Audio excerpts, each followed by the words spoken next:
आमे मनीष समाज मध्य बढ़ी थाए आउ समाजर विभिन्न संबंध और संपर्क मध्य देई आम जीवन अतिबाहित होता है।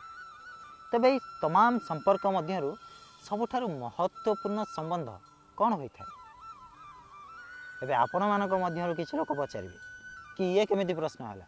एहार उत्तर तो अति सरल अटे, हाँ ना? परंतु यही प्रश्नर बहुत सारा उत्तर अच्छी। कई कहे पिता आउ पुत्रीर संबंध, तो आउ किछि लोक कहे माता आउ पुत्रर संबंध, आउ अनेक किछि लोक कहे स्वामी आउ स्त्रीर संबंध, आउ हाँ सेमानक मध्यरु किछि लोक अवश्य कहे भक्त आउ भगवानकर संबंध। किंतु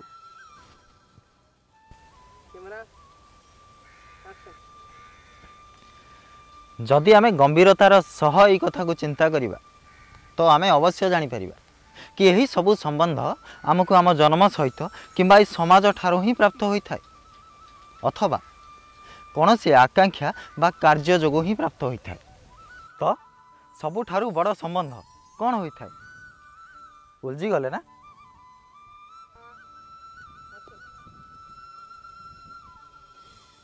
सबु ठारू बड़ संबंध होइथाय मित्रतार।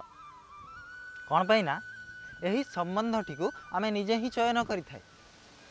आउ एथिरे ना कोनोसी आकांक्षा रही थाए ना कोनोसी स्वार्थ लुचि करी रही थाए। जदि किछि रही जाई थाए ता होछि केवल साथ देवार आनंद ही होई थाए।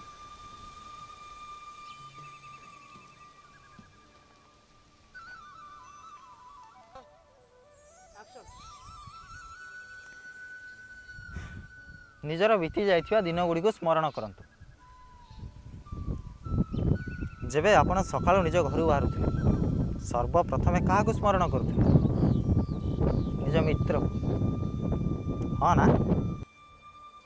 किंतु आमे जेतेबेले बड़ होबाकु लागि थाए, सफल होबाकु लागि थाए, सेतेबेले आमर सब मित्र माने आम ठारू धीरे धीरे दूरे जीवाकु लागि थांती।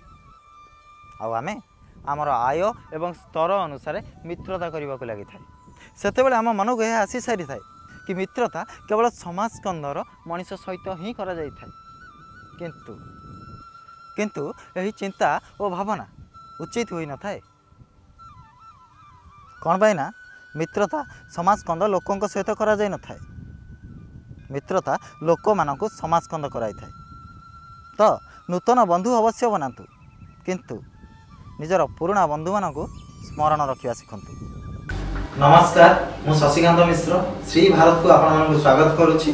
जदि आम वीडियोटी आपनको भल लागि थाए तबे लाइक, शेयर एवं सब्सक्राइब करंतु। एवं हाँ, आम वीडियो लाभ सर्वप्रथमे उठाइबा बेल आइकन टी को दबाइବାକୁ भूलंतु नहीं।